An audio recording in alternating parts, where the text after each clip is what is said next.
બેંકમાં સોનું ગીરવે મૂકીને લોન લેવાનું વિચારતા લોકો માટે ચોંકાવનારો કિસ્સો બનવા પામ્યો છે। રાજકોટના ગોંડલ રોડ પર આવેલી ઇન્ડિયન બેંકની શાખામાંથી કરોડોની કિંમતના સોનાના દાગીના ભેદી રીતે ગુમ થતા ચકચાર મચી ગઈ। બેંકના સ્ટ્રોંગ રૂમમાં આવેલા સેફ ડિપોઝિટમાંથી કુલ ₹64,69,600ની કિંમતના 1005.10 ગ્રામ સોનાના દાગીના ગાયબ થયા હોવાનું બહાર આવ્યું। આ મામલે બેંકના જ બે તત્કાલીન અધિકારીઓ સામે પોલીસ ફરિયાદ નોંધાવવામાં આવી। ત્યારે ફરિયાદ 9 મહિના બાદ નોંધાતા બેન્કિંગ સિસ્ટમ ઉપર પણ અનેક સવાલ ઊભા થઈ રહ્યા છે। ઉલ્લેખનીય છે કે સ્ટ્રોંગ રૂમના મુખ્ય દરવાજાની એક ચાવી બ્રાન્ચ મેનેજર પાસે અને બીજી ચાવી હેડ કેશિયર પાસે રહેતી હતી। ખાસ કરીને સોનાના દાગીના રાખવામાં આવતા લોકરની ચાવીઓ શ્રુતિ સખારે અને વિષ્ણુ ઇલાયત પાસે રહેતી હતી અને માસ્ટર ચાવી પણ શ્રુતિ પાસે જ હતી। ત્યારે ગોલ્ડ ચોરીની ઘટના બનતા સમગ્ર રાજકોટમાં ખળભળાટ મચી ગયો છે।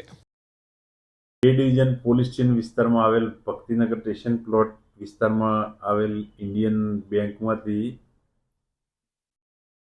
જાન્યુઆરી 2025 થી માર્ચ 2025 વચ્ચે આશરે 955 ગ્રામ સોનું ગાયબ થયેલ છે, જે બેંક દ્વારા ગ્રાહકોને ગોલ્ડ લોન આપવામાં આવે છે। તેમાં બે વ્યક્તિઓને બે પાર્સલ હતા જે ગુમ થયેલા છે। તે બાબતે ઊંડાણપૂર્વક તપાસ કરતા બેંકના કર્મચારીઓ દ્વારા એ બંને પાર્સલ ગુમ કરવામાં આવે છે, જેમાં કર્મચારીઓ જે ગુમ કર્યા તેમનું નામ છે ગૌરીશંકર બ્રિજચંદ સામંતરાય અને શ્રુતિ સખારે, એક આસિસ્ટન્ટ મેનેજર અને હેડ કેશિયર તરીકે ફરજ બજાવે છે। કેટલા સમય પહેલા આ સમગ્ર ઘટના બની હતી અને હુમલો કર્યો છે? 18/1/2025 રોજ ઇન્સ્પેક્શન તે વખતે પૂરેપૂરા પાઉચ હતા 47। ત્યારબાદ 17/3/2025 રોજ મુંબઈથી ઇન્સ્પેક્શન થયેલ, ત્યારે બે મહિનાના સમયગાળા દરમિયાન બે પાર્સલ ગુમ હતા, જેમાં બંનેમાં આશરે 955 ગ્રામ જેટલું ગોલ્ડ હતું। કેટલી આ બંને પાઉચમાં જે સોનું હતું એની રકમ કેટલી છે? રકમ 64,29,600 રૂપિયાની રકમનો ઉચ્ચાપત ગુનાહિત વિશ્વાસઘાત કરેલ છે। બેંકમાં સોનું ગીરવે મૂકીને લોન લેવાનું વિચારતા લોકો માટે ચોંકાવનારો કિસ્સો બનવા પામ્યો છે।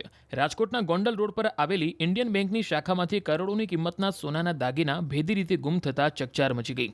બેંકના સ્ટ્રોંગ રૂમમાં આવેલા સેફ ડિપોઝિટમાંથી કુલ ₹64,69,600ની કિંમતના 1005.10 ગ્રામ સોનાના દાગીના ગાયબ થયા હોવાનું બહાર આવ્યું। આ મામલે બેંકના જ બે તત્કાલીન અધિકારીઓ સામે પોલીસ ફરિયાદ નોંધાવવામાં આવી। ત્યારે ફરિયાદ 9 મહિના બાદ નોંધાતા બેન્કિંગ સિસ્ટમ ઉપર પણ અનેક સવાલ ઊભા થઈ રહ્યા છે।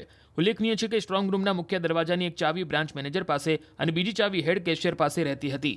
ખાસ કરીને સોનાના દાગીના રાખવામાં આવતા લોકરની ચાવીઓ શ્રુતિ સખારે અને વિષ્ણુ ઇલાયત પાસે રહેતી હતી અને માસ્ટર ચાવી પણ શ્રુતિ પાસે જ હતી। ત્યારે ગોલ્ડ ચોરીની ઘટના બનતા સમગ્ર રાજકોટમાં ખળભળાટ મચી ગયો છે। એ ડિવિઝન પોલીસ સ્ટેશન વિસ્તારમાં આવેલ ભક્તિનગર સ્ટેશન પ્લોટ વિસ્તારમાં આવેલ ઇન્ડિયન બેંકમાંથી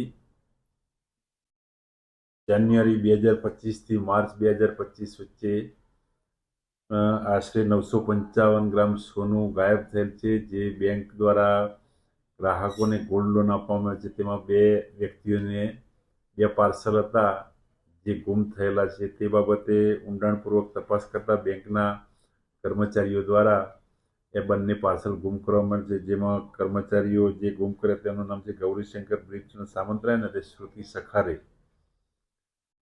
એક આસિસ્ટન્ટ મેનેજર અને હેડ કેશિયર તરીકે ફરજ બજાવે છે। કેટલા સમય પહેલા આ સમગ્ર ઘટના બની હતી અને હુમલો કર્યો છે? 18/1/2025 રોજ ઇન્સ્પેક્શન તે વખતે પૂરેપૂરા પાઉચ હતા 47। ત્યારબાદ 17/3/2025 રોજ મુંબઈથી ઇન્સ્પેક્શન થયેલ, ત્યારે બે મહિનાના સમયગાળા દરમિયાન બે પાર્સલ ગુમ હતા, જેમાં બંનેમાં આશરે 955 ગ્રામ જેટલું ગોલ્ડ હતું।